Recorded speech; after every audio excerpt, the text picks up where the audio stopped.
Welcome to the ITSP Magazine Podcast Network. You are about to listen to the Soulful CXO podcast with Dr. Rebecca Wynn. These conversations focus on the intersection of technology, business, and humanity, exploring how these three areas impact each other. Dr. Wynn interviews guests, including business leaders, entrepreneurs, and experts in various fields, to share insights and experiences on cybersecurity, risk management, and leadership. The podcast aims to provide a fresh perspective on how technology can be leveraged to create positive change in the world. Now sit back, relax, and enjoy the show.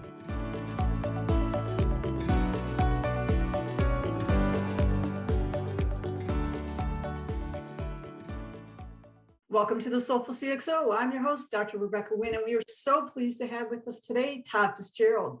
He serves as a VP Cybersecurity Strategy and Chairman of the Cybersecurity Collaborative Executive Committee. Prior leadership roles include Senior VP, Chief Administrative Officer, Information Security and Technology Risk, Northern Trust, Global CISO, Grant Thornton International, Global CISO, Manpower Group. He's authored books, #1 best-selling, and 2020, congratulations, Canon Cybersecurity Hall of Fame winner, CISO Compass, Navigating Cybersecurity Leadership Challenges, top-rated RSA speaker. He's won numerous awards and recognitions, including being named 2016, 2017 Chicago CISO of the Year and ranked top 50 security executives. Todd, it's great to see you again, my friend. Welcome to the show. Great to see you again, Rebecca. It's always a pleasure. Todd, I have to ask you, because you started out business administration, but then you found yourself leading technology groups and having these great CISO roles. How did that transition from business administration and technology come about? Well, in college, I started as a mathematics major, and then I got to calculus and realized maybe this isn't my thing. And then I went into accounting, and I was an accounting major. And then I thought, well, do I really want to do this all day? And so I went into business administration and got out of college and got a job as a computer programmer. So I've often thought of that as, what is the thread between that? And what I've come to realize, because I also spent a lot of time, it's kind of a side hobby of mine, looking at psychology and the Myers-Briggs stuff and all the personality profiles. I find that's fascinating. And what I've come to learn is there's an analytical bent to that. It's very logical. Math is logical. Computer science is logical. And so all of those things connected to each other. And I think I got into management because I think I always realized there was this, you come to this career point where you say, I was leading DBAs at the time, and I said, there's some really good DBAs, and I don't think I could ever be as good as the best DBA I was working with. So I thought, well, maybe my skills lend more towards managing people. I've been doing that most of my career. No, it's always fascinating. My background's similar to yours. I was chem major, and I was always a mathlete and stuff along those lines, and then switched into business administration. And then after a different career, actually got in technology. But I agree with you. The analytic skills, the ability to be able to know what you don't know and be able to go ahead and see who has those unique skill sets that are more gifted in those areas than you is a great leadership principle. That you don't have to know everything, but you need to see that in your team and help pull that out. When you move into a management space, the one thing I tell people is that you're going to step away from the technical side of things, and you're never going to be as good as the most technical person on your team, but you still have a responsibility to stay technical so that you can talk to the team and that you keep that respect with the team. So I've always stayed technical, but I've always realized that was not my job, and that there were people that needed to be that way. And so you move into this space where you're uncomfortable because you don't have all the answers, but you have to depend on other people that do have answers. And I feel when you're uncomfortable, you're growing. Every time I've been uncomfortable, it meant I was learning something new. You just got to work through that till you cross the stream and you get to the other side and you look back and you say, wow, now I know this, and I didn't know that before. At the beginning, you always have that uncomfortable feeling. Did you have a specific time where an epic failure brought you out on the other side as a better person? I've had that many times. My most epic failures or learning lessons make me a better leader, a better person. You have to have those in your career or you'll never grow. I have been outsourced in my career. As I look back on it, in the IT industry, it's very common to changes in management. You outsource things. 7 times I've been outsourced. What's really great that I have been out of work about 15 weeks since I was 15. My job has changed over time because the management was moving things offshore. I realized those are opportunities to look at a different type of job and grow in. There was one time I didn't get a promotion that I thought I was going to get. I ended up leading external audits for 3 years in that organization. I got to see all the different audit firms, all the big 4 audit firms, the smaller audit firms came in, and I got to see how they did that work. Well, later, I had the job as the global CISO for Grant Thornton, the number 5 audit firm in the world. I realized it was the experience I had gained from knowing how all the other audit firms were auditing security that was like gold, because I understood what our business was. And that really helped me. At the time, I didn't get that promotion that I thought I should have had. There was a reason I was building experience I didn't know I needed down the road. I couldn't agree with you more. You've changed companies quite a few times for, like you said, a variety of different reasons. And it's interesting when I speak to some companies, they seem to be going, you weren't at one company for 10, 15 years. I would tell you, for me, that scares me when someone's only had one point of view of seeing things for that long period of time. Do you think having 4 or 5 different places in CISO gives you a better perspective than if you'd only had that one perspective maybe for your whole career? Yeah, I built a lot of experience because I have worked in different organizations and I've seen different ways of doing things. I would also say, though, that even somebody that's worked in one organization for a long time, that you can learn where you are. And you can learn different things in that environment if you take the time to do that. So you can always develop skills over time. When I look back, I've had different jobs, but I've also had 2 employers for 10 years and 9 months each. That must be my expiration date. But I do think that you do grow. But I don't think it's good for people to every couple of years to go looking for another job. I think it's important to find that job that is your sweet spot. Maybe it's incident response. Maybe you love being in a crisis and you want to be in that mode. Well, find that job that does that. Maybe you don't like that and you want to, do something that's along the governance side of life. And you like organizing things and seeing gaps. Do that kind of a job. Don't feel like you have to be, the top CISO in the country, because that's not what's going to buy happiness in the long term. No, I agree with you. You mentioned on a tweet, we finally get this right when we talk about vulnerability management. Why do you think we keep repeating bad behaviors consistently in the vulnerability incident response field? I think it has more to do with funding than anything else. CISOs know what needs to be done, but it's how we get the right amount of funding to make that happen. And that's a skill CISOs have to develop. It's not just those technical problems. We need to be able to be able to address.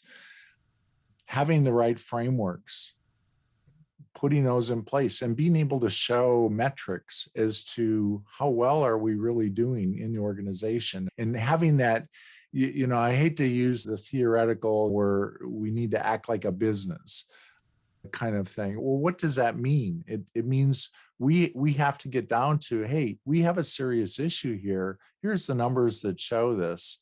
And this is an area we need to improve upon. And I think that's where we need to do. I spoke at a conference that had a lot of small business companies in there. And one of the poll questions I asked is, where does your CISO report? And do you have a CISO? It was interesting that almost 50% of the companies did not have somebody identified in that role. They were small companies, but this is really scary. And this is where the bigger companies really need to help the smaller companies, our supply chain, and help them to become better. Yeah, I agree. I see that time and time. I help firms out of ransomware attacks after they're bricked. But do you even have a security engineer on staff? Do you have somebody reach out to? No, you as a CEO can't be that person, and your system admins generally are not going to be that person. You need at least have a fractional. Do you have a vCISO? Do you have a collaborate that you can reach out to so you can prevent these things from happening instead of being always reactionary? And for some reason, security, we're always like the last ones to the party. I think it's always been seen as a cost item. Things flipped a few years ago, 5 years ago. It used to be, why would they want my information? And now it's the fact that you want your information and you need it to run your business. I can encrypt it or disclose it, do a double extortion and get money from you. Every business now has to be on alert. This could shut down their business. Education has been happening. There's a tendency to, say, well, we've outsourced this to our MSSP, they'll take care of it. But then they don't have anybody in-house that's watching the MSSP and making sure that the right things are done. We need that balance on both sides.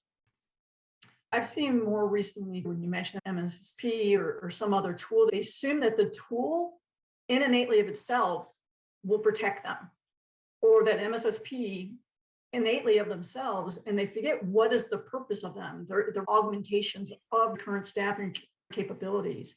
That also goes through on not having some sort of framework that you are going by to actually as a guideline. I've spoken on cybersecurity framework to small businesses. You've mentioned in tweets, there's like 13 frameworks, there's 900 frameworks out there. But when people are trying to get to a baseline, where do you think they should start? I think that's the key problem. They don't have a baseline to aim for. One of the things that brought me to putting the CISO Compass book together was that there was no roadmap out there. There wasn't a book you could go to. There were CISO type books that talked about somebody's career and journey, but it wasn't like, okay, what is it? I'm a new CISO or I'm an experienced CISO. What is it I need to be doing? And so what are all those components? And so when I was looking at that, I didn't want to create Todd's framework. How do we know we're doing an effective job as a CISO? Innovation is really taking existing things and sticking them together. I found the McKinsey 7S framework that I was familiar with, where you've got system, structure, style, staff, shared values. I applied that to cybersecurity and then looked at all those activities that we do and how is it that we can measure that to say, hey, these are the things that we need to be doing as a CISO. And that becomes your roadmap. The frameworks tend to look at controls and what controls you have in place, but not all those other things about, do you have the right staff and skills, to run your program? Do you have the right processes in place? And so that's what I put together. But we have so many frameworks. I wrote about 13 frameworks. I actually got bored of writing about frameworks. And so I had to stop the chapter somewhere. And the thing is, there's some really good ones. I like NIST. A lot of people have been adopting the NIST. Why? Because it's a great communication tool for our executives. So I think that's a really good high-level tool to use. And that is mapped to these other frameworks too. I like ISO because I look at that as at the process compliance level. That tells you what you should be doing, but it doesn't get down into the detail of things. And then I would bring in the NIST 853 controls or the CIS critical controls. Bring those in when you need the detailed controls to supplement ISO 27000. Those 3 levels of controls will get you there. And provides the communication tool with management, and you can see where your gaps are. You put together a 3-year plan. Always have that 3-year plan available because there may be money at the end of the year that becomes available. Well, now you know where to spend it and what to ask for. That's why I've always liked high trust, because it tries to combine several things at once. And I liked it when it brought in the CISO framework. So the enterprise risk management that you also brought in. People in our field have a tendency to forget that it is a risk versus reward, proposition. It's not our job to make the company 100% risk-free, because no companies can work on risk-free. How do you advise people to balance that aspect out when they present it to the board? It is a risk-reward proposition, and we need to do it from that perspective when we present it. I think CISOs are getting better at that, because I think if we look at the tenure of CISOs, it is longer in organizations now. And I think it's because when there is the breach that happens, the CISO isn't seen as the person who fell down on their job. If they've done their job right, they've made the problem of security the problem of executive management across the board. That's the ownership of security, and the security officer becomes the facilitator of that.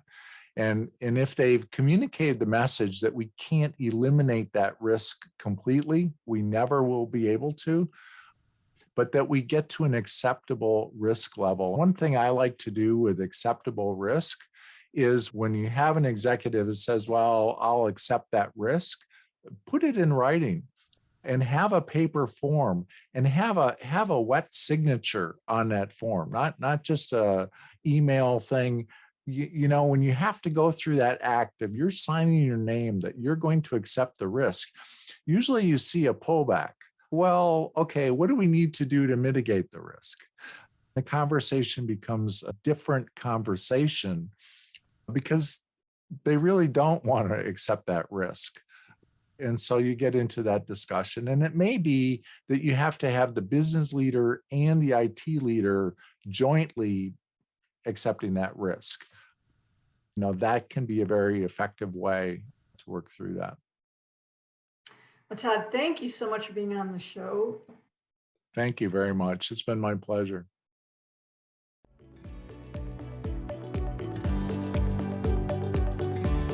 We hope you enjoyed this episode of Soulful CXO podcast with Dr. Rebecca Wynn, part of the ITSP Magazine podcast network.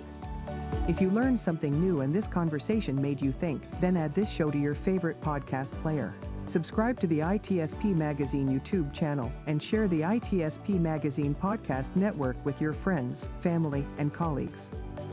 If you represent a company and wish to connect your brand to our conversations and our audience, visit itspmagazine.com to learn how to sponsor one or more of our shows. We hope you will come back for more stories and follow us on our journey.